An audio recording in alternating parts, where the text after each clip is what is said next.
Bonjour à toutes et à tous et bienvenue sur All That Jazz, le premier podcast français consacré à la comédie musicale. On est toujours Fanny et Anna, et on vous propose le dernier épisode avant de partir en vacances bien méritées, bien attendues de notre part, enfin de la mienne en tout cas, moi j'en peux plus. Je n'en peux plus non plus. Donc voilà, on va faire une petite pause après cet épisode, mais on se devait évidemment de le faire puisque c'est l'épisode qui permet d'annoncer notre dernier cinéma club aussi de l'année, de la saison 2023-2024. Ce dernier cinéma club, ce sera avec le film Les Demoiselles de Rochefort, de Jacques Demy, le dimanche 14 juillet à 17h, comme d'habitude au cinéma L'Archipel à Paris. Nous enregistrons cet épisode le 5 juillet, dans des temps encore bien incertains. Et voilà, et on espère que, quoi qu'il en soit, vous serez au rendez-vous le 14 juillet pour venir nous voir et voir tous ensemble Les Demoiselles de Rochefort.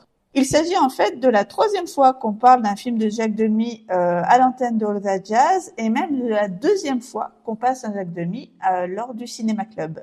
Oui, on s'est dit que pour la fête nationale, quoi de mieux que de présenter un film du réalisateur français emblématique dans le genre de la comédie musicale, en plus de éventuellement fêter... je sais pas, la France. On est vraiment dans l'incertitude totale au moment où vous nous écoutez, et au moment où on diffusera l'épisode, on sera peut-être un peu plus au clair, mais pas forcément totalement. Bref, c'est étrange cette période, mais bon, c'est pas une raison pour arrêter de regarder des films, arrêter de parler de comédie musicale, donc on sera ravis de vous retrouver pour cette séance. Et donc c'est parti pour un épisode où on va parler du film et de tout ce qu'il y a de très intéressant à dire sur ce film que personnellement j'adore. Alors justement, on voulait commencer par quelque chose d'un peu plus personnel autour de notre rapport à ce film, Les Demoiselles de Rochefort. Alors moi, je l'ai découvert vraiment quand je suis tombée dans la potion magique de la comédie musicale, à peu près quand j'étais ado, et plus particulièrement quand je suis devenue vraiment fan de Gene Kelly. Donc clairement, moi je l'ai vu avant tout, Les Demoiselles de Rochefort, comme un film de Gene Kelly, ce qui peut sembler un peu paradoxal. J'ai bien aimé, évidemment, la première fois que j'ai vu le film, mais en réalité, j'étais surtout contrariée de voir dans ce film Gene Kelly plus vieux que dans les comédies musicales hollywoodiennes que j'avais découvertes auparavant. Et aussi, j'étais très embêtée du fait qu'il soit doublé, puisque il est doublé dans le film, et c'est quelque chose que je trouve toujours un petit peu honteux, d'ailleurs. On aura l'occasion d'en reparler. Oui, on va reparler de cet aspect-là. Moi, un peu comme toi, je l'ai vu, ce film, dans ma frénésie de comédie musicale et de manière générale de vieux films qui a suivi ma découverte de Chantons sous la pluie à l'âge de 15 ans. Donc je pense que je l'ai vu vers mes 16 ou 17 ans. Sans doute attiré comme toi par la présence de Gene Kelly, mais aussi par l'envie de voir un classique du cinéma français. Et j'ai tout de suite adoré, c'est un film que j'ai vu un très grand nombre de fois à toutes les périodes de ma vie. Je signale que j'ai travaillé dessus dans le cadre des projections de l'écran pop, donc qui sont, vous connaissez sûrement nos auditeurs et auditrices qui sont un peu au fait de ce qui existe dans le domaine de la comédie musicale en France. L'écran pop, ce sont des séances de films en version karaoké, et j'ai travaillé pour plusieurs de ces séances-là où j'ai écrit les scénarios des pré-shows, c'est-à-dire les petites animations qui ont lieu avant le film. Et je me souviens avoir adoré la première soirée de l'écran pop Les Demoiselles de Rochefort au Grand Rex, où l'expérience collective de visionnage du film avec les réactions du public, etc., m'avait permis aussi de le regarder encore différemment alors que je le connaissais par cœur. Ah oui, j'avoue que j'avais oublié, mais maintenant je m'en souviens, c'était vraiment super cool. Et d'ailleurs, on en profite pour rappeler ou signaler à nos auditeurs auditrices qu'une nouvelle comédie musicale va entrer au catalogue de l'écran pop à l'automne. Il s'agit de La La Land de Damien Chazelle. Et Anna, tu vas, si on peut le dire, tu vas encore travailler sur cette comédie musicale. Oui, tout à fait. La La Land, qui d'ailleurs est très influencée par Les Demoiselles de Rochefort et par le cinéma de Jacques Demy en général. Et je voulais raconter une dernière petite anecdote sur mon rapport à ce film. Il y a 3 ans, je suis allée à Rochefort pour la première édition d'un festival qui s'appelle Sœurs Jumelles, figure-toi, qui est un festival autour des rapports entre musique et image. Donc musique et image, c'est les sœurs jumelles du titre, donc. Et c'est évidemment une référence aux sœurs jumelles du film. Ah, j'avais jamais percuté. Enfin, j'avais percuté évidemment la référence au film de Demy, mais pas que les sœurs jumelles, c'était la musique et l'image. Eh oui, voilà. Oui. Ils se sont creusé la tête quand même pour trouver ce titre de festival. C'est pas genre le Festival international de la musique et de l'image de Rochefort, quoi. C'est vraiment, ils ont cherché quelque chose. Bref, j'étais donc à Rochefort et du coup j'ai vu la place Colbert, celle où se déroule le plus gros de l'action. qui est un peu différente dans le film. Le café ne ressemble pas à celui du film, mais il s'appelle la Brasserie des Demoiselles. Je suis aussi allée voir le pont transborder qu'on voit au début du film. Et donc vraiment, dans la ville, on sent qu'il y a quand même quelque chose qui a marqué la ville dans ce tournage de Demoiselles de Rochefort. On va y revenir. Il y a des pancartes dans la ville qui indiquent par exemple les lieux de tournage. Et je conseille vraiment aux fans d'aller faire un petit tour à Rochefort. Oui, d'ailleurs, sur le site internet de la ville de Rochefort, vous pouvez même, je crois, télécharger un itinéraire de balade randonnée sur les lieux de tournage du film. Donc, c'est vraiment aussi un lieu de pèlerinage pour tous les fans de Jacques Demy. Alors, quelques mots du contexte, en fait, de production et de développement de ce film. Les Demoiselles de Rochefort, c'est le 4e long métrage de Jacques Demy. Après Les Parapluies de Cherbourg, qui était donc un film entièrement chanté et qui a été lauréat de la Palme d'Or en 64 et un véritable succès public. Cette fois, avec les Demoiselles, Jacques Demy souhaite faire une vraie comédie musicale à l'américaine où on chante et on danse. Alors c'est pas évidemment la première fois que Jacques Demy s'intéresse à la comédie musicale. Il y a eu Les Parapluies, mais il y a eu même avant Les Parapluies, Lola, qui était un film écrit comme une comédie musicale, mais qui avait dû être tourné faute d'argent, sans prise de son sur le tournage, sans danse, sans couleur. Mais là, Demy, auréolé du succès des Parapluies, a les moyens financiers de faire une véritable comédie musicale. Il va collaborer à nouveau avec son acolyte depuis son premier film Lola, bien sûr, le compositeur Michel Legrand. Et il va aussi continuer son exploration, on va dire, de la province française, après Nantes, donc sa ville natale dans Lola, après Nice dans la baie des Anges, et bien sûr après Cherbourg dans Les Parapluies. Il va se mettre en quête d'une autre ville où tourner un film. Et avant d'atterrir à Rochefort, il va envisager plusieurs villes pour le tournage, dont Avignon et Hyères, parce qu'il trouvait que le titre Les Demoiselles d'Hyères, ça sonnait bien. Alors, quelques mots du pitch pour celles et ceux qui seraient issus d'une autre planète. De quoi parlent les Demoiselles de Rochefort? Plutôt que de vous raconter l'intrigue, on vous propose des extraits choisis du synopsis écrit par Jacques Demy lui-même pendant la préparation du film. Les deux héroïnes sont les sœurs Garnier, jumelles de 25 ans, ravissantes et spirituelles. Delphine, la blonde, donne des leçons de danse, Solange, la brune, donne des leçons de solfège.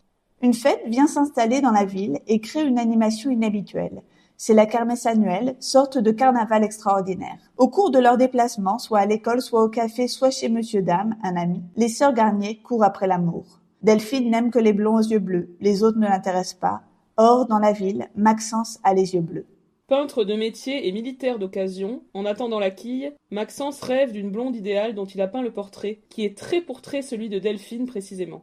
Au coin d'une rue, en revenant de l'école où elle allait chercher Boubou, Solange rencontre Vincent, donc il y a eu un changement de nom de personnage apparemment, puisque dans la version finale c'est bien sûr Andy, ce personnage-là. C'est le coup de foudre, comme dans la vie. Malheureusement, Solange et Vincent se perdent de vue bêtement. Tous les personnages se cherchent comme dans un film poursuite. Les rencontres ne sont pas fortuites, mais policièrement orchestrées, savamment élaborées, enchevêtrées comme un puzzle. Alors voilà le synopsis donc de Demy lui-même. On espère que ça vous aura donné envie et une petite idée de ce qui se passe pour celles et ceux qui n'auraient pas encore vu le film. Quelques mots du casting. En fait, initialement, Jacques Demy avait l'idée de faire revenir des personnages et donc des interprètes de ses films précédents, un peu à la manière d'une grande comédie humaine. Il avait envisagé que Nino Castelnuovo, le Guy des Parapluies de Cherbourg, puisse jouer le forain Bill, mais finalement, ça ne se fera pas. Pourtant, on va conserver très ponctuellement dans Les Demoiselles quelques traces des films précédents de Demy. Par exemple, la mention d'un personnage qui s'appelle Lola Lola, qui se retrouve malheureusement pour elle coupé en morceaux dans Les Demoiselles.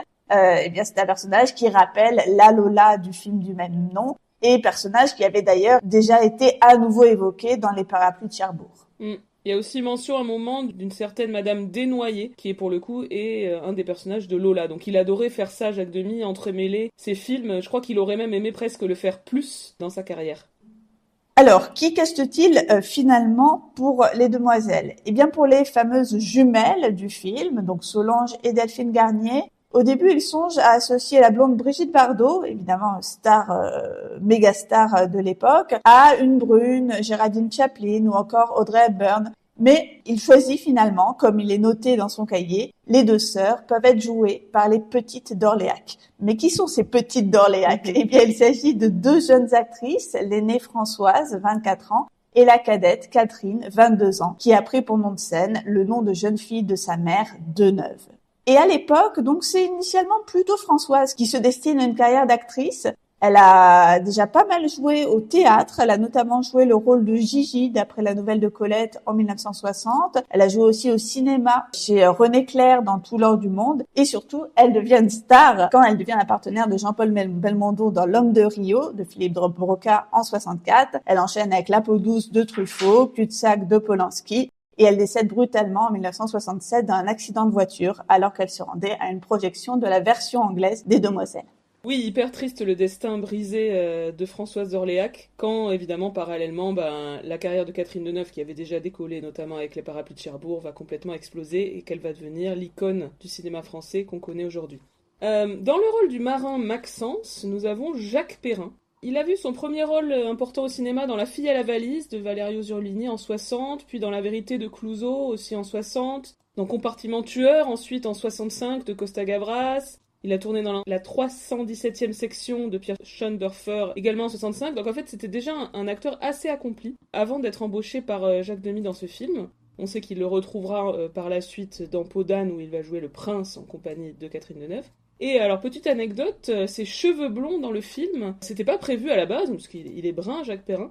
Je crois qu'il y a eu une erreur d'une coiffeuse qui donc a fait que Jacques Perrin s'est retrouvé avec un blond peroxydé qui a énormément plu à Demy, qui a souhaité conserver cette chose-là, que j'approuve énormément. Hein. Moi, j'aime vraiment énormément Jacques Perrin en blond dans ce film.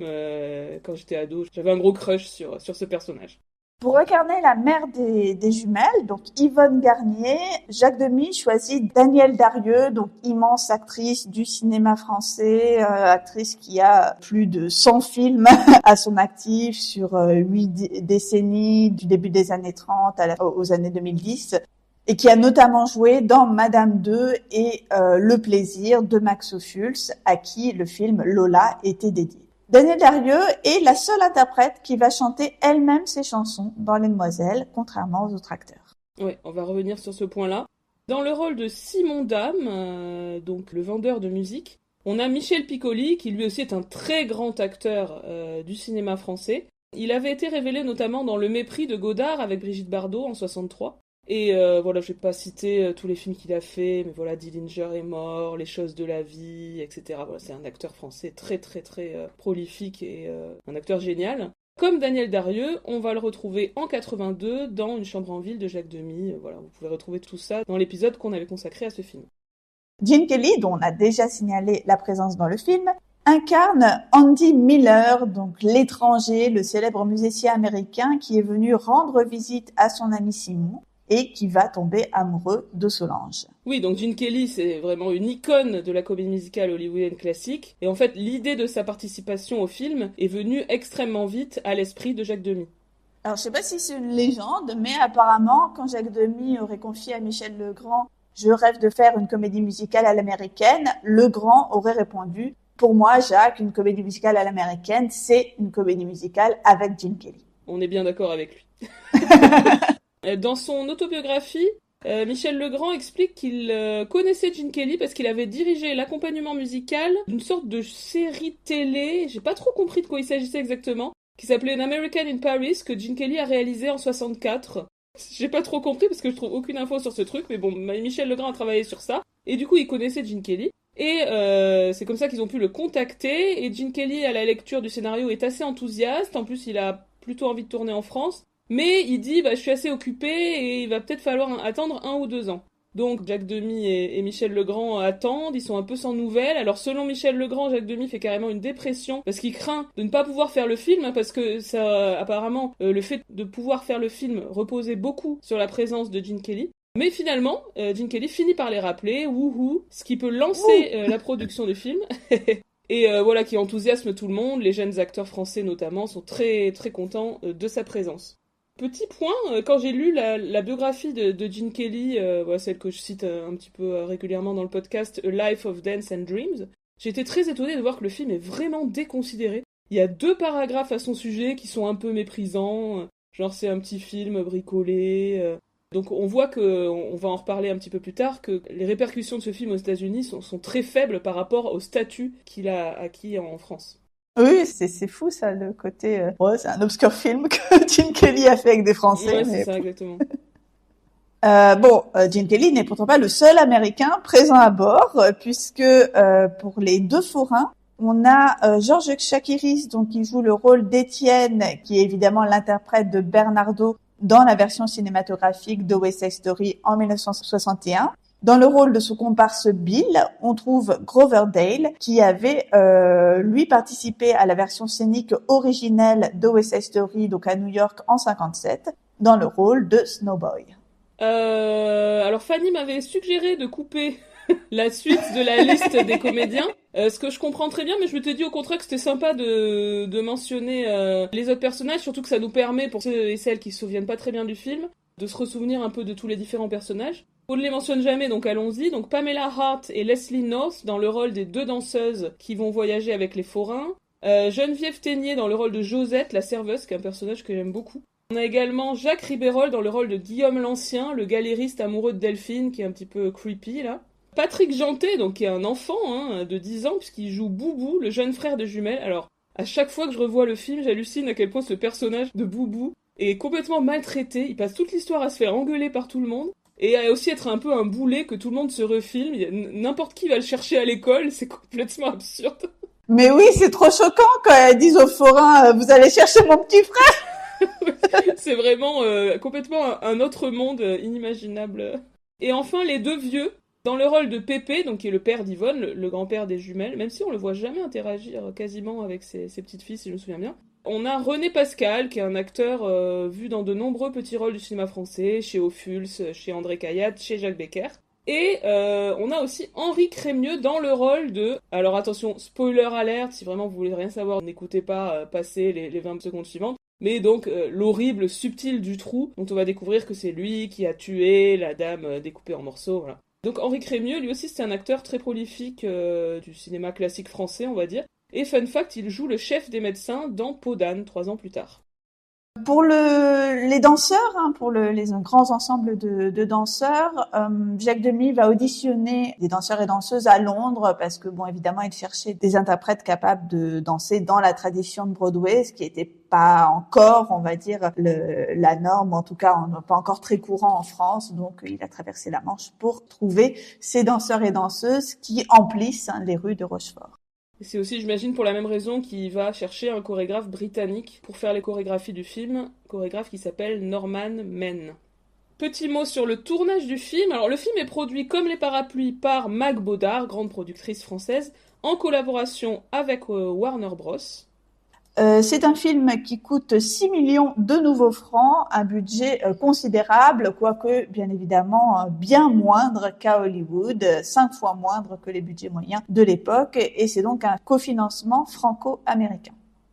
Après 6 mois de travail sur le scénario et le montage, le tournage commence en mai 66, donc le 31 mai 66. Il dure 12 semaines jusqu'au 31 août de la même année, donc un tournage estival. Comme on peut le voir à l'écran, il fait en tout cas suffisamment beau pour faire beaucoup de scènes d'extérieur à Rochefort cet été-là. Oui, bah c'était tout à fait le but de Jacques Demy de tourner dans des extérieurs et des extérieurs réels de la ville. Donc il va travailler à nouveau avec le chef déco Bernard Evin, qui va être son collaborateur pour quasiment tous ses films. Et on va avoir notamment 40 000 mètres carrés de façades repeintes. Ce qui va donner au film son univers coloré avec les volets, les portes, les devantures des commerces, etc. repeintes dans des couleurs pastel et avec également des figurants danseurs, eux aussi habillés très colorés, ce qui va nous faire vraiment plonger dans un univers complètement enchanté. Dans le film d'Agnès Varda, Les Demoiselles ont eu 25 ans, un film qu'elle réalise en 93, un documentaire en fait sur le tournage des Demoiselles et l'empreinte que le film a laissée sur les habitants. On a beaucoup d'interviews notamment de beaucoup de figurants en fait qui ont participé au tournage du film, qui racontent tout ce que ça a représenté, cette arrivée du tournage à Rochefort. Et dans ce documentaire, Catherine Deneuve elle-même se souvient de l'envie en fait générale des habitants de Rochefort de participer au tournage, la joie en fait prodiguée par l'accueil de ce tournage, alors qu'en réalité ils ne connaissaient même pas le film et ne savaient pas ce que le film avait donné. Alors, on va dire quelques mots à nouveau sur la question du doublage. Donc, on l'a dit, Danielle Darrieux est la seule qui chante vraiment ses chansons dans Les Demoiselles. Même Gene Kelly, donc, a été doublé. Apparemment, ça aurait été parce que son accent américain rendait les textes de Demi incompréhensibles. Personnellement, donc je l'ai déjà dit, je trouve ça un petit peu bizarre parce que bon, il a été doublé par un chanteur anglophone, Donald Burke, qui a ou même sans doute qui force un accent dans les parties chantées comme dans les parties parlées. Donc moi je pense qu'il aurait pu bosser un peu et chanter lui-même ses chansons et faire ses dialogues. Mais bon, visiblement il n'avait pas le temps, Gene Kelly. Il me semble qu'il y a un passage où c'est lui qui fait vraiment le dialogue. Une conversation avec Michel Piccoli avant sa chanson. Ouais, j'ai réécouté tout à l'heure des bouts du film. J'ai pas eu le temps de revoir le film en entier, mais j'ai réécouté des bouts. Et ça me semblait vraiment très très proche de la voix de Kelly, donc je crois que dans la conversation avant la chanson d'Andy, là, adolescent, je rêvais. Et avant ça, je pense que c'est sa vraie voix parlée, il me semble. Ouais. Bon, on réécoutera de manière attentive lors de la projection du 14 juillet. En tout cas, ce qui est sûr, c'est que Legrand et Demy ont vraiment tenu au réalisme et justement à cette question de la cohérence de la voix parlée et de la voix chantée. Ils ont fait passer de nombreuses auditions à des chanteurs pour que les voix chantées correspondent au maximum aux voix parlées des acteurs. Anne Germain a été d'ailleurs préférée à Daniel Licari pour doubler Catherine Deneuve, alors que c'était Daniel Licari qui la doublait dans Les Parapluies. Et Anne Germain, ensuite, elle prêtera à nouveau sa voix à Deneuve dans Peau d'âne. Et d'ailleurs, c'est une grande comédienne de doublage qui a été voix pour les versions françaises des dessins animés Disney, par exemple dans Les Aristochats, ou encore aussi dans le film Mary Poppins. Michel Piccoli est doublé par Georges Blanes, qui le doublera à nouveau dans Une chambre en ville. Et Jacques Perrin est doublé par Jacques Revaux, qui est compositeur de nombreux tubes, dont la chanson Comme d'habitude, qu'il compose également en 1967. Et dans ce souci de cohérence entre le chant et les parties dialoguées, les acteurs vont être convoqués aux enregistrements afin qu'ils parlent avec les chanteurs et qu'ils leur demandent quand ils respirent, de façon à ce que tout soit vraiment cohérent et s'intègre au mieux. Oui, je trouve que c'est quand même assez bien fait, hein, cet aspect-là dans le film. On a vraiment l'impression que c'est les comédiens qui chantent eux-mêmes. Voilà, Jacques Demy, il avait ce souci sur tous ses films, hein, ça a été le cas, et quand il n'a pas réussi à le faire, voilà, pour lui, ça ne fonctionnait pas. Il avait ce souci de la perfection vocale, mais voilà, comme tu le dis, malgré tout, en réussissant à ce que ça passe bien et qu'on ait l'impression que c'est naturel le passage de la parole au chant, et là, je trouve que c'est le cas. Il y a plein de gens qui sont persuadés que c'est les comédiens eux-mêmes qui chantent, alors que pas du tout. Et d'ailleurs, à cet égard-là, on peut penser à la comédie musicale hollywoodienne classique, qui, pour le coup, en général, sur les doublages, même si sur plein d'autres aspects, et notamment des studios comme la MGM vont chercher une perfection absolue sur plein de détails, des doublages comme ceux je pense particulièrement à Sid Charisse, qui se trouve avoir une voix chantée à milieu de sa voix parlée. C'est vrai. Par exemple, dans Ninotchka, c'est extrêmement flag que c'est pas elle qui chante, et il y a ces moments de rupture qui sont évidents, et ça pose pour le coup aucun problème au studio, quoi. Donc, c'est vrai que, mine de rien, là aussi, on est dans une autre forme de perfection. Oui, exactement, oui. Moi, je voulais mentionner quelque chose qui est assez méconnu, c'est la version anglaise du film. Puisque, en fait, le film, les chansons du film ont été enregistrées en anglais en avril 66 à Los Angeles, donc avant le tournage. Et donc, les numéros musicaux du film ont été tous tournés en 2 versions. Ils ont été tournés en français et ils ont aussi été tournés en anglais avec les textes anglais. Les scènes non chantées, elles, ont été tournées seulement en français et ensuite ont été doublées pour une sortie en anglais aux États-Unis. Mais finalement, cette version-là, cette version en anglais, n'est pas sortie dans les salles américaines. Warner va préférer sortir donc le film sous le titre The Young Girls of Rochefort, en version originale sous-titrée, parce qu'ils le trouvent en fait finalement très européen, même si Jacques Demy cherchait à faire une comédie musicale à l'américaine, finalement pour eux c'est pas assez hollywoodien, et donc ils se sentent pas de le sortir dans une version doublée en anglais. Résultat, le film ne fonctionne pas particulièrement là-bas, il fonctionne moins que Les Parapluies.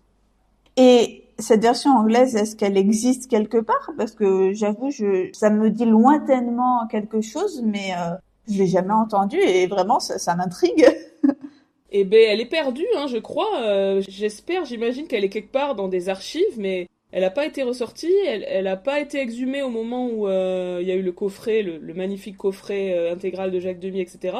Donc peut-être qu'elle existe quelque part dans les archives de la Warner. On peut en trouver quelques extraits sur YouTube, de trucs un peu ripés par des gens sur j'imagine des diffusions télé ou des cassettes vidéo, je sais pas. Donc vous pouvez chercher un petit peu, on trouve des choses, mais la version, le film lui-même en anglais n'existe plus vraiment. Seule la bande son subsiste. Et je trouve qu'elle est vraiment à écouter. Je l'avais découverte il y a quelques années, elle est vraiment bien. Je vais vous mettre un extrait là dans l'épisode. Et d'ailleurs, on entend qu'a priori, tu me diras ce que t'en penses, mais que c'est Gene Kelly qui, pour le coup, a enregistré lui-même ses chansons et qui chante dessus dans cette super bande-son avec des paroles en anglais plutôt bien écrites. Mais c'était la question qui me brûlait les lèvres, justement. Est-ce qu'on entend enfin Gene Kelly chanter Les Demoiselles? Ouais, je pense vraiment que c'est lui. Je te ferai écouter, mais ouais. Ou alors il y a vraiment un sosie vocal, mais je vois pas pourquoi, donc a priori c'est lui. I came to see a friend who lives here in Rochefort, and by your school I found the girl I've waited for. I went out of my mind, it only took one look. The lady got away, but I'm still on the hook. Donc petit point sur la sortie du film. Le film sort en mars 67, et c'est un succès puisqu'il réalise 2,5 millions d'entrées dans les salles françaises. Alors, on va vous dire quelques mots des différents numéros du film. Donc, il s'agit de mélodies et de chansons toutes originales, composées vraiment spécialement pour le film. Oui, alors j'ai lu donc dans l'autobiographie de Michel Legrand qui pestait un peu puisqu'il écrit que Demy a écrit les paroles en alexandrin dont la régularité rythmique est franchement anti-musicale. Donc il était pas content du texte de Demy et il a dû se creuser un peu les méninges pour l'adapter musicalement. Michel Legrand aurait déclaré, ce joyeux luron, que écrire des choses joyeuses a été un vrai martyr, ça a été très douloureux pour trouver ce ton. Vraiment, la joie est innée à Michel Legrand. Oh ben, au final, quand même, ils ont bien réussi à transmettre cette ambiance joyeuse. Donc, on voulait faire un petit passage en revue des numéros. Le premier numéro du film, c'est l'arrivée des camionneurs, puisqu'en fait, l'élément déclencheur du récit, ça va être cette arrivée des forains en ville qui vont amener de l'animation dans la ville. Et donc, le premier numéro leur est consacré. On les voit débarquer depuis donc le fameux pont transbordeur de Rochefort, qui est un pont transbordeur, c'est un pont qui permet de faire passer les véhicules et les personnes d'une rive à l'autre dans une nacelle suspendue à un chariot roulant. Donc on voit vraiment ce moment-là. Et après ils arrivent sur la rive du fleuve et ils se mettent à danser.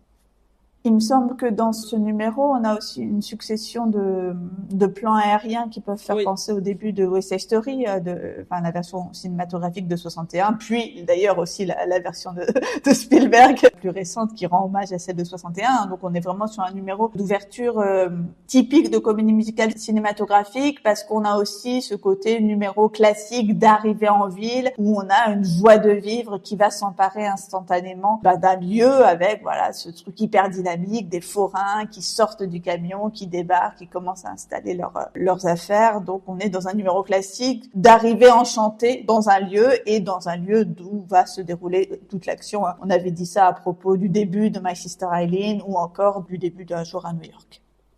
Et ensuite, donc, on arrive en ville, on a je trouve des super mouvements de caméra qui montrent l'installation des forains sur la place, la grande place de Rochefort. Et ensuite, la caméra monte jusqu'à la fenêtre des sœurs Garnier, où on les découvre en train de donner cours à des enfants dans leur appartement. Et assez vite, on va avoir l'arrivée de la chanson la plus célèbre, évidemment, des Demoiselles de Rochefort, qui est la chanson des jumelles, qui va être une chanson de présentation des deux protagonistes. Que dire de cette chanson que tout le monde connaît ? C'est quelque chose qui accroche vachement l'oreille, que tout le monde a en tête. Je trouve le fait d'utiliser les notes, là, mi, fa, sol, la, mi, ré, tout de suite, il y a une espèce d'accroche hyper plaisante.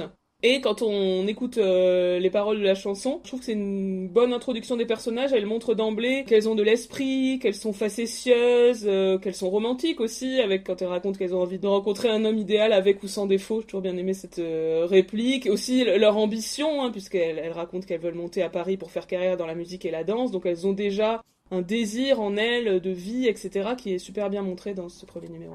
On est là aussi dans un numéro assez classique de comédie musicale. C'est à la fois le type de numéro qui va célébrer la joie procurée par le fait de chanter et danser en amateur, parce que même si évidemment ce sont des professionnels au sens où elles enseignent, ce sont pas encore des stars. Elles se saisissent vraiment aussi des objets du quotidien, des instruments qui sont dans la chambre. Elles se saisissent du décor pour créer quelque chose de merveilleux et d'enchanté dans ce petit espace du studio. Donc là encore, on est dans une tradition aussi finalement très hollywoodienne, puisque c'est ce qui va imprimer tout cet univers des demoiselles. Et d'ailleurs, on l'a peut-être pas encore dit, mais c'est clairement le film le plus hollywoodien des comédies musicales de Jacques Demy.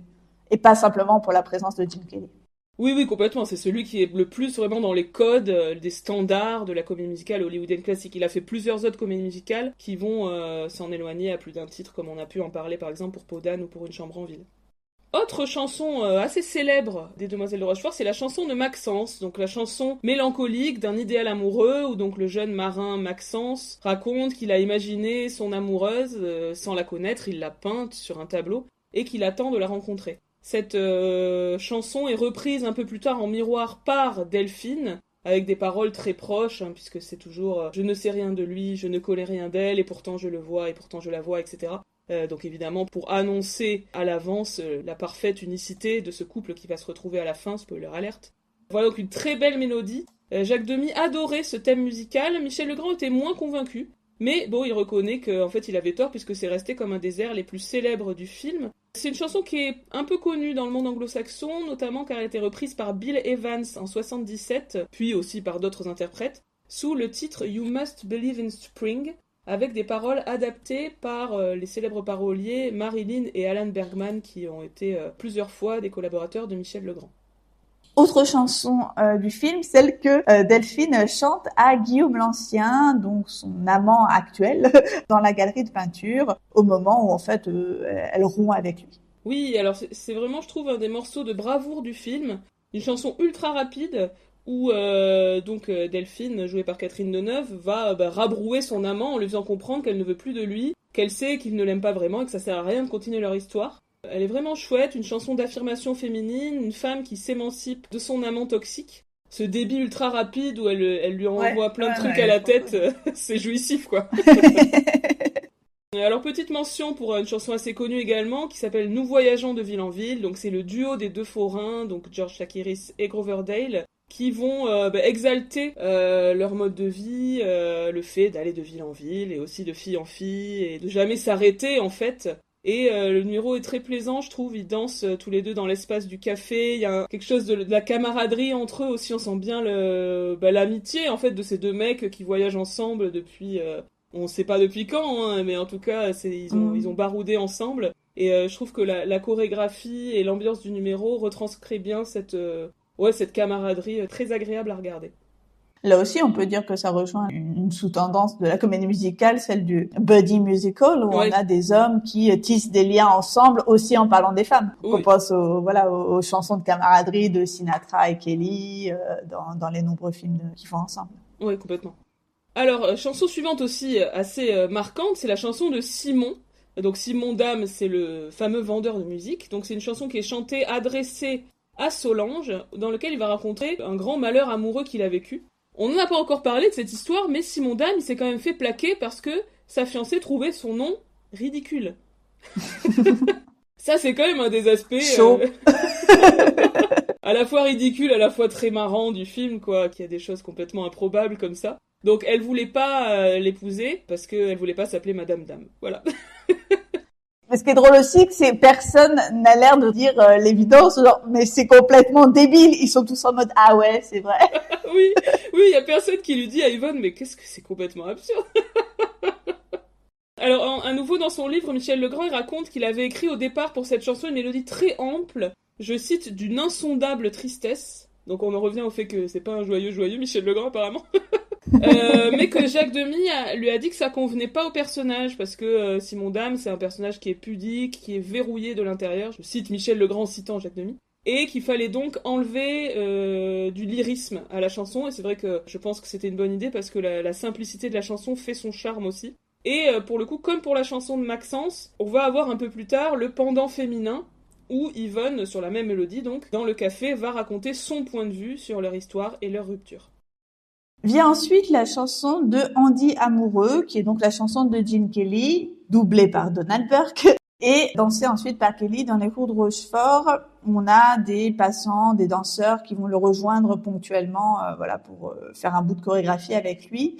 Il y a vraiment cette idée que son coup de foudre amoureux va diffuser une joie qui va contaminer presque tous ceux qui vont le croiser dans la rue. Et à un moment de cette danse, il se mêle à des enfants qui sont en train de jouer dans la rue. Bien évidemment, c'est un petit clin d'œil à ce qu'il fait dans le numéro I Got Rhythm dans Un Américain à Paris. On voit donc ici qu'il garde un petit peu ce côté chic type propre des gens du peuple, ou en tout cas des badauds de la rue, alors même que dans ce film, il est casté en tant que star hollywoodienne. Un peu plus tard, là encore un numéro assez marquant, je trouve, du film, c'est le numéro Marin, ami, amant ou Mar. Alors moi, c'est un de mes numéros préférés. Je me souviens que quand j'ai découvert le film, je le regardais en boucle. Donc c'est un quatuor entre les deux forains et les deux danseuses qui les ont accompagnés jusque-là et qui en fait viennent leur annoncer qu'elles les quittent pour des marins. Donc il y a un petit truc un petit peu absurde sur est-ce que les marins ou les forains c'est les meilleurs amants. Enfin bref, mais c'est drôle. Et j'aime bien en fait ce traitement très léger de la rupture amoureuse, puisque comme on l'a dit, les forains, ils rencontrent des filles, mais c'est pas des grands romantiques. Et donc finalement ce sont des gens qui ont vécu un petit bout de chemin ensemble et qui se souhaitent bonne continuation. Et c'est très charmant, et je trouve la chorégraphie, donc ça évidemment très classiquement ça commence par des interactions plutôt chantées où elles vont dire on vous quitte, et puis ils essaient un peu de parlementer, mais en même temps on sent qu'ils ont bien compris qu'elles allaient partir et que c'est pas grave, etc. Et ensuite évidemment deuxième partie du numéro où ça va être la chorégraphie que je trouve vraiment superbe dans ce numéro. Le côté très plaisant de ce numéro vient vraiment du côté ping-pong du début, le fait qu'elle chante une mélodie et ils reprennent en fait la même mélodie avec d'autres paroles, et puis après une chorégraphie hyper synchrone. Enfin, il y a quelque chose de l'enchaînement parfait de ce quatuor qui rend, je pense, ce numéro aussi jouissif. Parce que moi aussi, sans l'avoir formalisé auparavant, je crois que c'est un des numéros que j'aime le plus en fait dans ce film.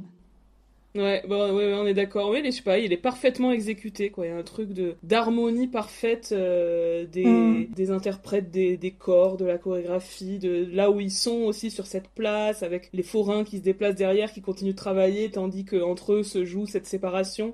Enfin, c'est vraiment... j'ai hâte de le revoir sur grand écran. Ouais, c'est clair. J'espère qu'on vous donne envie, hein. Oui, là, si on donne pas envie, là, alors qu'on ne tarit pas d'éloges... Ensuite, on a la chanson de Solange. Donc ça, c'est le moment où Solange, en fait, rentre chez elle et va raconter à Delphine qu'elle a rencontré Andy, l'Américain, l'étranger. Et ça va être là aussi une chanson sur un rythme très rapide, très dynamique. La chanson est assez courte, mais je trouve très efficace aussi. C'est un moment que j'aime beaucoup. Et selon Michel Legrand, donc toujours dans son livre, c'est une des chansons qui l'a aidé avec Jacques Demy à trouver le ton du film avec, je cite, son côté sec et nerveux comme un riff de jazz. Vient ensuite une chanson, plutôt un medley, une séquence intitulée De Hambourg à Rochefort. Oui, alors j'ai trouvé un peu compliqué d'expliquer cette séquence, parce qu'elle est en fait assez complexe finalement. Donc c'est les forains qui viennent voir les jumelles, puisqu'ils se sont fait larguer par leur danseuse, il faut qu'ils trouvent d'autres interprètes pour leur spectacle. Et donc ils viennent voir les jumelles et leur disent « vous avez pas un numéro pour nous ?» etc. Et donc d'abord, il y a une petite intro où les jumelles vont chanter une chanson un peu sinistre, donc qui s'appelle Dans le port de Hambourg, que je trouve assez chouette par ailleurs, mais qui va pas du tout les convaincre. Et ensuite, ils vont chanter ensemble une chanson très sympa aussi qui célèbre la joie de la musique, de l'ardeur, de l'amour, du génie, etc. Et en fait, la chanson, progressivement, va se mêler de mélodies entendues avant dans le film, chanté par les autres personnages. Et donc, on sort de la chambre des jumelles et on retrouve les différents personnages qui chantent chacun leur air dans différents lieux de la ville. Donc, y a toujours Yvonne dans son café, Simon dans sa boutique de musique. Il y a Maxence qui chante alors qu'il est en train de faire un défilé militaire. C'est musicalement ultra impressionnant, visuellement aussi. En fait, il y a des fondus enchaînés à la fois sonores et à la fois visuels entre ces différents petits bouts de musique. Et donc, on va être sur un morceau qui est typique de ce qu'on connaît énormément dans la comédie musicale aujourd'hui. C'est, donc, on a déjà parlé plein de fois, les fameux medley de fin de l'acte 1, quoi. Alors qu'à l'époque, c'était pas particulièrement répandu, mais j'imagine que c'est particulièrement inspiré du fameux quintet Tonight de West Side Story.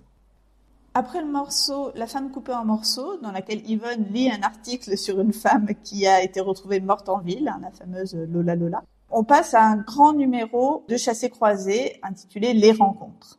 Ouais, ça fait aussi partie des moments marquants du film, puisque on va avoir un grand numéro musical assez long où en fait les personnages se croisent sans que jamais les bonnes rencontres ne se fassent. Je pense que vous avez, si vous connaissez pas le film, vous avez un peu saisi cette spécificité scénaristique du film. Et donc, dans ce moment-là, Maxence et Solange vont se croiser, échanger quelques répliques en musique. Puis ensuite, c'est Maxence et Andy qui se croisent. Puis ensuite, c'est Andy et Delphine. Puis à la fin, Delphine et Solange se retrouvent.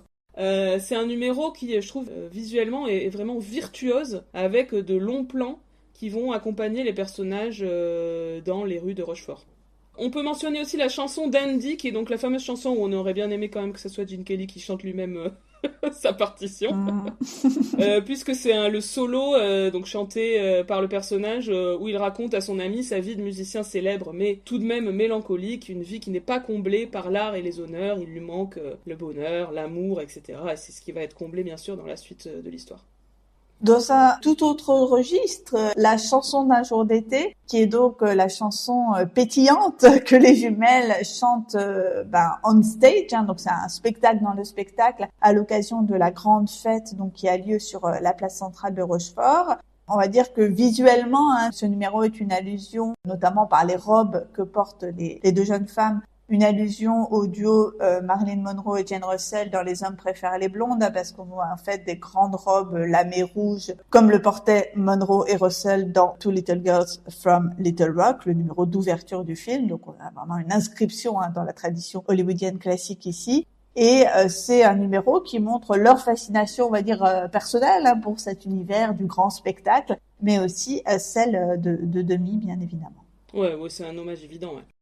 Alors moi je voulais mentionner une chanson qui est pas forcément la plus célèbre du film, c'est Toujours Jamais, qui est la chanson de Delphine et de Solange aux forains, en fait, où là encore elle les rabroue, parce qu'en fait les forains ils leur proposent de partir avec eux à Paris, et puis ils disent qu'ils sont amoureux d'elle et qu'ils ont envie de coucher avec elle. C'est toujours un peu bizarre parce que ils sont deux, ils ont deux nanas, et bon genre Shakiris il va avec Deneuve, et puis Groverdale il va avec d'Orléac, et puis c'est comme si, je sais pas... Ils ont toujours, ils en cherchent deux en même temps, quoi. Ils peuvent pas faire des rencontres individuelles. C'est charmant, Bill et Étienne. Et donc, là, dans cette chanson, Delphine et Solange vont se plaindre du manque de romantisme de ces deux hommes et des hommes en général. Une chanson assez simple où, encore une fois, les deux héroïnes réaffirment leur croyance en un idéal amoureux, mais un idéal amoureux qui n'est pas non plus complètement gnangnan. Il y a quelque chose de femme affirmée, même si c'est pas particulièrement explicite, mais quand même qui parle de sexualité sans problème, etc. Et je trouve que ça se retranscrit bien dans cette chanson-là. Et enfin, un numéro assez marquant, c'est le duo entre Gene Kelly et Françoise d'Orléac, lorsque, enfin, ils finissent par se retrouver dans la boutique de musique déserte. Une danse, en fait, dont la chorégraphie m'a toujours semblé très inspirée par celle de Our Love is Here to Stay, d'un Américain à Paris, parce qu'on a cette série de tours en arabesque avec les bras croisés dans le dos du couple qui se rapproche puis s'éloigne à plusieurs reprises. Enfin, je trouve qu'il y a vraiment une proximité assez étroite entre les deux chorégraphies. Et quand on sait que Gene Kelly était évidemment l'auteur de ses propres chorégraphies, c'est sans doute pas un hasard. Ce numéro est dansé sur l'air de la chanson d'Andy, air qui est lui-même en fait l'air du concerto que dans l'histoire Solange a composé. Donc évidemment c'est ça qui est beau, c'est qu'ils dansent sur leur mélodie commune. Et dans le prolongement de ce numéro, on va avoir en fait juste après les retrouvailles entre Simon et Yvonne, puis ensuite les deux couples, donc Simon et Yvonne et Andy et Solange, se retrouvent sur la place Colbert et dansent ensemble, entourés d'habitants de la ville. Et ça va être le dernier numéro du film, le dernier moment musical qui va montrer une ville entièrement habitée par la musique. Alors, quelques mots des différentes thématiques abordées dans le film. La première d'entre elles, c'est une thématique dont on avait, je crois, déjà parlé, en fait, à propos d'Une chambre en ville, l'autre film de Demi qu'on a déjà programmé au Ciné-Club. Il s'agit de la thématique des rencontres et du hasard. Oui, et comme souvent chez Demi, les chassés-croisés, le destin vont être la thématique centrale. Est-ce que les personnages vont finalement, après s'être ratés, finalement se croiser ? Donc on a Simon et Yvonne qui vivent à nouveau dans la même ville sans le savoir, Solange qui connaît Simon, mais ils font jamais le rapprochement, Alors que Simon, dans sa chanson, il parle de son ex-fiancé qui avait des jumelles et Solange, elle percute pas, ça m'agace toujours. Mais c'est fait exprès, bien sûr. Solange qui va croiser Andy, qui est un musicien célèbre qu'elle admire, mais elle ne sait pas que c'est lui. Vraiment, Jacques Demy va jouer sur ça, notamment dans la dernière partie du film, où il joue avec nos nerfs, à la fin, dans le café. Delphine et Maxence, ils manquent de se croiser à plusieurs reprises. À un moment, elle sort, elle va dans une petite pièce sur le côté du café. Au moment où elle fait ça, il y a Maxence qui passe dans le café, qui vient récupérer son sac qu'il avait oublié, mais le temps qu'elle ressorte, il est déjà reparti. Enfin voilà, il joue vraiment avec ça pour agacer le spectateur, la spectatrice. Oui, moi j'avoue que c'est un aspect du film qui m'a longtemps beaucoup dérangé. Je crois que ça m'agace encore un peu, comme si les choses ne pouvaient pas se faire simplement. Souvent dans les films, moi, j'aime pas ce genre de quiproquo. C'est un petit peu comme dans Top Hat. C'est toujours quelque chose qui m'a beaucoup perturbée, où ça manque de se faire à plein de reprises avant que le dénouement n'arrive finalement. Moi, je voulais dire quelque chose sur la fin. Donc cette fin qui m'a beaucoup marquée, je me souviens de la première fois que je l'ai vue. Delphine va partir avec les forains, pas Solange, qui donc reste à Rochefort. Et en fait, Maxence est sur la route, il fait de l'autostop, et finalement, il va monter dans le camion où Delphine se trouve, et on ne va pas voir, en fait, la rencontre du couple, on va dire, principal du film. Et oui, et là encore, je réitère, c'est une sorte d'incertitude, de truc malgré tout laissé en suspens, qui est tout à fait insupportable pour une personne anxieuse. Donc voilà, je tiens à le signaler. Demi joue, là encore, avec nos nerfs. Je voulais vous lire une citation de Paul Vecchiali, qui est un cinéaste français qui est décédé il n'y a pas très longtemps, qui est un ami Jacques Demy, et qui lui aussi a réalisé des films musicaux, mais beaucoup plus confidentiels. Et donc il raconte, lorsque la première fois qu'il a vu les Demoiselles, il dit, je cite, « Le jour de l'avant-première à Paris des Demoiselles de Rochefort, Jacques était très entouré, et j'avais juste pu lui faire un petit signe. Je lui ai téléphoné au Moulin quelques jours plus tard, pour lui dire combien j'étais emmerdée, parce que tout le monde disait, le film de Demy, c'est le bonheur. Moi, j'étais sortie presque en larmes, et c'était pour lui dire que je trouvais son film bouleversant, que je l'appelais. Jacques m'a alors dit que dans la première version du film, Jacques Perrin était écrasé par les camions des forains. C'est cela le fond de l'œuvre de Jacques. La vitrine est étincelante, audacieuse par ses couleurs, mais dans l'arrière-boutique se cache un regard cru, tragique sur la vie et sur les personnages. » Alors là, vraiment, lorsque tu as noté ça sur le fichier partagé, j'étais très très perturbée par cette histoire que donc le personnage de Jacques Perrin serait écrasé par les forains. C'est vraiment une première version du film ou c'est une blague? Je suis beaucoup trop perturbée par cette information. Non, pour le coup, je pense que c'est vrai. C'était une des idées que Jacques Demy avait eues dans les premières versions pour sans doute justement déjouer ce truc-là.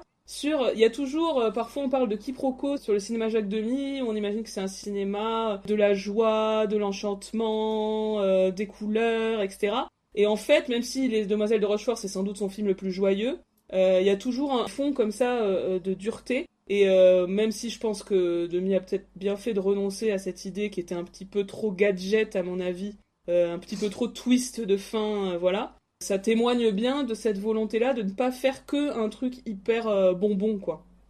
Et comme on le disait tout à l'heure hors micro, ce qui est rigolo, c'est de penser à cette fin alternative qui n'a pas eu lieu, c'est que ça aurait fait un tout autre film. Un film qui aurait été connu par cette fin hyper sombre, alors que c'était un film, entre guillemets, rose bonbon auparavant. J'avais plaisanté en disant que ça serait presque même devenu un truc dans l'histoire du cinéma, un Jacques Demy, que de mettre une fin totalement à l'encontre du reste du film. Il nous a fait un Jacques Demy. Oui, c'est ça. Je croyais que c'était un happy end et puis oh ah là, je suis en bad là. Non mais c'est intéressant cette histoire de la noirceur un petit peu cachée du cinéma Jacques Demy. Dans Les Demoiselles de Rochefort, ça existe quand même un petit peu, avec cette présence de l'histoire du féminicide, donc le meurtre de la fameuse Lola, qui va être traité à la légère par les personnages, mais qui installe quand même une atmosphère macabre un petit peu dans le fond de l'histoire. Oui, qui est traité à la légère sans forcément être tourné en dérision. C'est ça qui est un peu étrange en fait, c'est que ça insuffle cette espèce de truc d'entre-deux où on sait pas vraiment comment même les personnages prennent ce fait divers, tout simplement. Oui, bah c'est par exemple Yvonne, c'est vrai qu'elle en parle de manière ultra, genre elle fait waouh, c'est incroyable cette histoire, t'as vu, elle était dans une malle, enfin je sais pas. Et Maxence, il dit je vais aller voir ça, le mystère m'enchante, genre il va voir l'attroupement devant l'appartement où la femme a été retrouvée. Enfin c'est un peu étrange, mais en même temps c'est pas non plus, le film le traite pas comme un truc hyper rigolo, mais les personnages eux sont pas trop conscients d'à quel point c'est un drame. Il y a aussi une forme de crudité dans le film, au-delà du côté bonbon, je le disais, les allusions à la sexualité. Lorsque tout d'un coup, au milieu de paroles assez légères, François d'Orléac dit t'as pas peur qu'on fasse un peu pute? Enfin, j'ai toujours adoré cette réplique.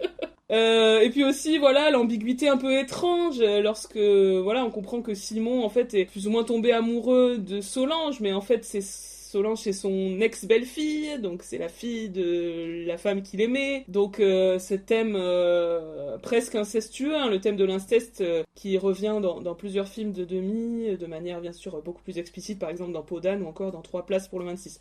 Donc on voit qu'il y a des choses, il s'interdit pas d'aller vers des choses un peu plus ambivalentes, un peu plus bizarres, un peu plus étranges, que juste la vitrine étincelante que mentionnait Paul Vecchiali dans la citation là.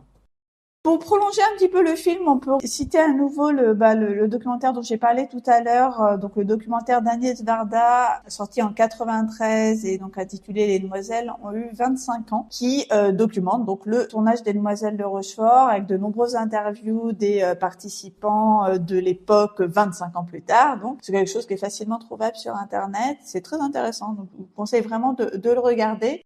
Et comme clin d'œil à ce documentaire, Les Demoiselles ont eu 25 ans, je signale un événement qui avait eu lieu en 2017. Les Demoiselles ont eu 50 ans, donc en septembre 2017. C'était une grande soirée qui avait été organisée au Grand Rex en présence de Michel Legrand, qui avait dirigé un concerto et aussi joué au piano d'ailleurs à cette occasion. Piano et orchestre de 20 musiciens qui présentent son œuvre, la suite orchestrale des Demoiselles, avec les thèmes célèbres du film. Et le film était ensuite projeté en deuxième partie dans une version remasterisée. Donc c'est tellement un film iconique, on l'a dit, un film vraiment entré dans l'histoire du cinéma français. Il est régulièrement célébré à l'occasion d'événements anniversaires. Pourquoi je suis pas allée à cette soirée-là? Qu'est-ce que j'ai foutu? Ben ouais, moi non plus. C'est vrai que j'en avais entendu parler à l'époque, mais j'y étais pas allée, alors que je pense que ça devait être carrément super cool. On a raté ça. Mais ouais. Oui, si j'allais dire, est-ce qu'on se connaissait? Mais oui, en 2017, on se connaissait. Est-ce que c'est même pas le lancement de All That Jazz? Septembre 2017? Si, octobre 2017, le premier épisode. Voilà, tout occupé à fomenter le premier podcast français sur la comédie musicale. On a laissé passer cet événement. Visiblement. C'est loupé et ça ne pourra pas se délouper. Non, parce que Michel Legrand est mort, malheureusement. Autre événement qu'on a loupé, enfin en tout cas moi j'avoue que j'ai aussi loupé, c'était l'adaptation scénique du film donc qui s'est montée au début des années 2000. Oui, alors c'était en 2003, dans une période très florissante pour les comédies musicales françaises. On a vu Notre-Dame de Paris en 98, Les 10 Commandements en 2000, Roméo et Juliette en 2001, pour ne donner que quelques exemples. Cette comédie musicale-là s'est faite avec la participation active de Michel Legrand, sur une mise en scène, une chorégraphie de Reda, qui avait déjà travaillé sur les comédies musicales Roméo et Juliette ou encore Belle, Belle, Belle. On peut signaler la présence de Jasmine Roy dans le rôle donc de Yvonne Garnier, la mère des jumelles. Et alors c'est une comédie musicale que je ne connais pas du tout, mais dont j'ai lu qu'elle avait rencontré un succès assez mitigé. Oui, alors moi je connais pas bien, j'ai pas regardé de captation, je sais qu'il en existe, j'ai simplement écouté un petit peu la musique, j'ai un peu de mal perso. La musique est modernisée d'une manière que je trouve un peu pénible. Pas toujours, il y a des arrangements qui sont pas mal, mais ce qu'ils ont fait sur la chanson titre, je trouve très très de mauvais goût, qui a déjà beaucoup vieilli. La chanson titre, elle ressemble un peu à une chanson des groupes un peu type L5, je sais pas si tu te souviens, les trucs de R&B français, pop R&B des années 2000, là, que moi c'est pas du tout un style que j'affectionne, et je trouve qu'ils ont un peu massacré la chanson des jumelles quand même. À noter de nouvelles paroles ajoutées par Alain Boublil quand même, sur certaines mélodies. Et même aussi de nouvelles chansons que je trouve pas terribles et dont j'ai pas trop compris si elles avaient été vraiment composées par Michel Legrand ou si c'était avec la participation d'autres personnes, etc. Même si dans l'absolu il y a de bonnes idées, par exemple il y a le rajout d'un trio entre les deux filles et la mère, ce qui est plutôt une chouette idée dans l'absolu parce que c'est vrai qu'elles interagissent pas énormément finalement dans le film original. Mais voilà, les chansons qui en sont sorties de ce retravail de la partition des Demoiselles sont pas très réussies. On sent la différence de niveau incroyable entre les chansons du film et les chansons rajoutées pour la comédie musicale, quoi. Bon, j'avoue que ça donne pas spécialement envie. Non, jette un œil si ça t'intéresse, mais c'est pas forcément notre style, je pense. Dans les petits trucs rigolos d'adaptation, il y a le fait que Subtil Dutroux, dans la version scénique, devient tranchant. Bon, ce qui est un jeu de mots un peu nul avec le fait qu'il a découpé en morceaux une femme, mais aussi l'idée que c'était compliqué de nommer un personnage d'assassin Dutroux, après l'affaire Marc Dutroux, etc., qui évidemment est bien ultérieure au film de Jacques Demy. Et on note aussi l'absence du personnage de Boubou, le petit frère. Ça, c'est un truc habituel de se débarrasser des enfants dans les versions scéniques des comédies musicales, parce que bon... Trop de contraintes. Employer des enfants, c'est toujours une tannée, donc pas de Boubou. Déjà qu'il était maltraité dans le film original, là, il n'existe même plus. Et donc, au sujet de cette version scénique, dont vous l'aurez compris, on ne sait pas grand-chose, référez-vous à l'épisode de nos camarades des Rois du Monde et Stone. Eux sont spécialistes des comédies musicales françaises et pourront donc vous parler plus en avant de cette version des Demoiselles. Eh bien, merci de nous avoir écoutés. On vous rappelle donc que la séance des Demoiselles de Rochefort, ce sera le dimanche 14 juillet à 17h au cinéma Archipel à Paris, dans une France qu'on espère pas trop, je ne sais pas quoi dire, à feu et à sang. Voilà, j'espère qu'on pourra se voir et que ça sera quand même un bon moment. Moi, je pense que ça va l'être. Je suis quand même contente de revoir le film sur grand écran. On espère vous y voir nombreux et nombreuses. À dimanche, au 14 juillet, pour celles et ceux qui pourront être là. Et à tout le monde, on souhaite d'excellentes vacances d'été, qu'elles soient reposantes, resérénisantes et tout ce qu'il faut pour qu'on puisse affronter ensemble la rentrée. Et on vous dit à très très bientôt pour un nouvel épisode de All That Jazz. Salut tout le monde!